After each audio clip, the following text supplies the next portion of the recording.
साथियों नमस्कार, स्वागत है आपका हमारे YouTube चैनल पे। दोस्तों आज हम बात करेंगे बिहार एसटीटी से संबंधित कुछ महत्वपूर्ण केस से रिलेटेड बातों को। दोस्तों इस वीडियो को शुरू करने से पहले आपसे रिक्वेस्ट होगा कि जो भी छोटी छोटी बातें होती हैं मैं अपने फेसबुक पेज में जो है वो अपलोड करता हूं। सेम चैनल के नाम पर ही, लेट्स ग्रो विथ रणधीर के नाम पर ही जो है वो फेसबुक पेज है। आप लोग जा कर के फेसबुक में जो सर्च करेंगे अगर लेट्स ग्रो विथ रणधीर, और वहां जा कर के उस पेज को फॉलो कर सकते हैं, जहां से आपको हर एक छोटी से छोटी बातों का इन्फॉर्मेशन भी वहां से आपको मिल सकता है न्यूज़ फीड के रूप में।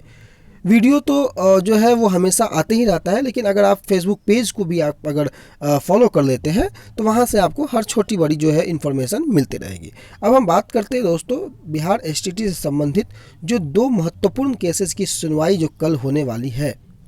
उन दोनों केसेस की सुनवाई के लिए कल का दिन इतना बड़ा क्यों है, कल मैंने क्यों लिखा है ऐसा कि कोई बड़ा फैसला आ सकता है, और केस वालों जो केस करने वाले हैं उनके लिए कौन सी चिंताएं हैं। देखिए सबसे पहली अगर हम बात करें तो दो केसेस में पहला केस जो है वो 8278 मैथमेटिक्स वाले का केस है, जिसमें रिज्वाइंडर फाइल करने को कहा गया है। अब रिज्वाइंडर फाइल करने के बाद पिटिशनर का क्या रुख रहता है, वो किस प्रकार से रिज्वाइंडर फाइल करते हैं, यह बहुत बड़ा देखने वाली बात है कि जज साहब उस रिज्वाइंडर से कितना संतुष्ट होते हैं। और 18 को जो है टॉप 5 केसेस में अगर उस केस को रखा गया है तो इसकी पूरी संभावनाएं हैं कि वह केस जो है उसकी हियरिंग हो पाएगी। लेकिन 18 को अंतिम निर्णय की जो बात है, हो सकता है कि अगर 18 को भी अगर रिज्वाइंडर फाइल न भी हुआ, ठीक है, अगर रिज्वाइंडर फाइल होने के बावजूद भी या नहीं होने के बावजूद भी अगर दोनों पक्षों में से कोई एक पक्ष वहां अनुपस्थित हो गया तो फिर ये मामला जो है फिर से आगे लंबा टना सकता है। यानी कि अगर कोई भी परिस्थितियां बने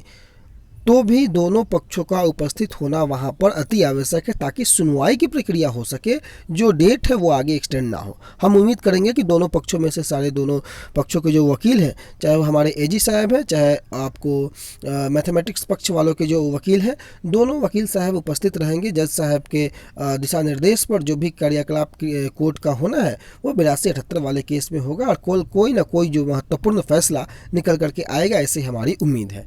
दूसरी बात जो दोस्तों मैं कह रहा हूँ 85-20 वाले सिलेबस वाले केस में, देखिए सिलेबस वाला केस मैं पिछले 3 हियरिंग से बात कर रहा हूँ कि तीनों हियरिंग में एजी साहब की उपस्थिति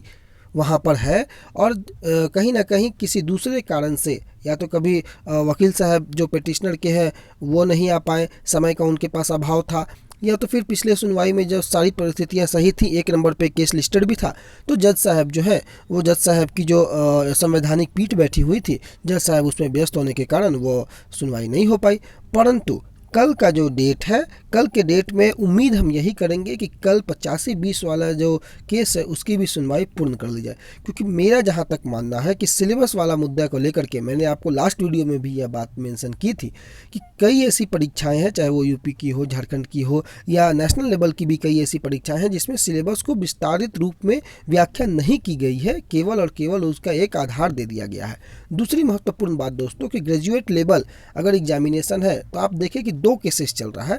एक तरफ यह केस है कि जो कमेटी बैठी हुई है उस कमेटी का भी जो रिपोर्ट आया है उसमें आप देखेंगे कि 14 तारीख का जो एग्जामिनेशन का जो रिपोर्ट उन्होंने पेश किया है, उन्होंने स्पष्ट रूप से यह लिखा है कि स्नातक स्तर के नीचे का सारा प्रश्न है।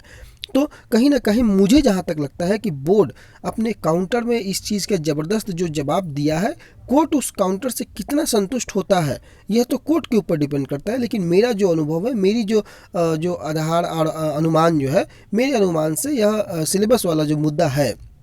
मेरे अनुमान से वो टिकने वाला नहीं है। बाकी तो जो 18 को हियरिंग होगा उसमें मालूम चलेगा, क्योंकि जब से बोर्ड ने काउंटर किया है तब से सुनवाई हो ही नहीं पाई है। तो सुनवाई जब तक नहीं होगी तब तक किसी भी दिशा निर्देश का अनुपालन कोर्ट के द्वारा नहीं किया जा सकता है, या कोर्ट कोई भी निर्णय नहीं दे सकता है, क्योंकि सुनवाई तो अल्टीमेटली होना पड़ेगा। तो देखना यह होगा कि क्या 18 को 85-20 वाले में सुनवाई हो पाती है या नहीं हो पाती है, क्योंकि 85-20 वाले में आप पिछले 3 हियरिंग से अगर देखेंगे तो किसी न किसी कारण से सुनवाई को टाला जा रहा है या कुछ सुनवाई टल जा रहा है। कोई भी हियरिंग, अब 82-78 वाले में तो कम से कम पिछली बार जो 11 फरवरी को कुछ ना कुछ बहस जरूर हुई थी, लेकिन इसमें तो कोई बहस ही नहीं हो पा रही है तकरीबन 1-1.5 महीने से। यानी कि मेरा अगर अनुमान सही है तो 15 दिसंबर के पहले वाली जो सुनवाई थी, जिसमें 15 दिसंबर तक रोक लगी हुई थी, उसके बाद से 15 फरवरी बीत गया, परसों, अभी तक 2 महीने में कोई सुनवाई ही नहीं हो पाई है, कोई बात आगे बढ़ ही नहीं पाई है। तो आगे आखिर आप किस तरह से आप आगे की दिशा जो है वो तय करेंगे।